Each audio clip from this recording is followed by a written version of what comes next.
నమస్కారం అండి. నా పేరు శంకర అలెక్స్ అండి. నేను చనిపోయిన కానిస్టేబుల్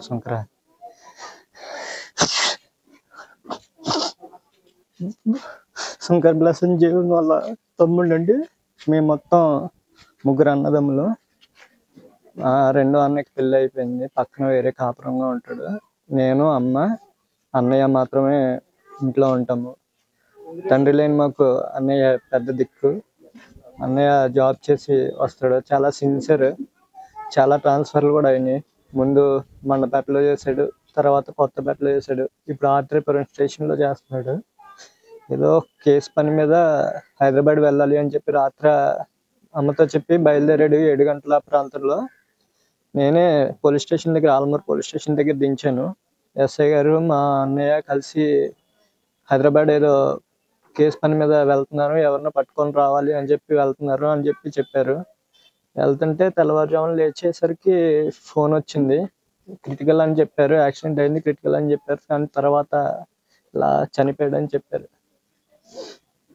అంతే. నాన్నగారు లేరండి, మా అన్నయ్యే పెద్ద దిక్కు. మొత్తం అన్ని అన్నయ్యే చూసుకుంటూ ఉంటాడు. మా మా అనుదిన అవసరాలు కానీ ఇంట్లో కావాలన్నా అన్నయ్యే కొంటూ ఉంటాడు, అన్నయ్యే చూసుకుంటూ ఉంటాడు.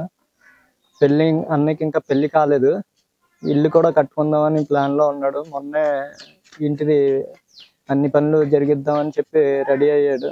కానీ ఇంతలోనే ఇలా జరగడం మా కుటుంబానికి తీరని లోటు అండి. ఆలమూరు కోర్టులో అడ్వకేట్గా పనిచేస్తున్నాను. అశోక్ గారు చాలా మంచి మనిషి, వివాదాస్పదుడు కాదు. ఆయన నిందారహితుడు.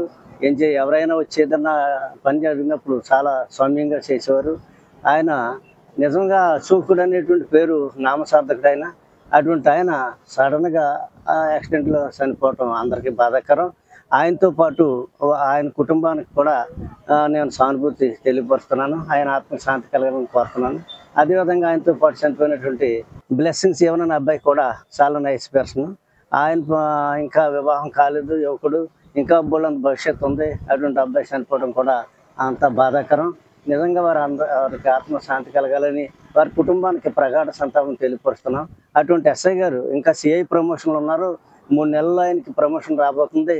అటువంటి ఉన్నత పదవులు, ఇంకా అనేకమైన ఉన్నత పదవులు అధిరోహించవలసినటువంటి స్థితిలో ఆయన పోవటం నిజంగా మా ఈ ఆలమూరు మండలం ఒక మంచి అధికారిని కోల్పోయిందని చెప్పి నేను చాలా విచారపరుస్తున్నాను.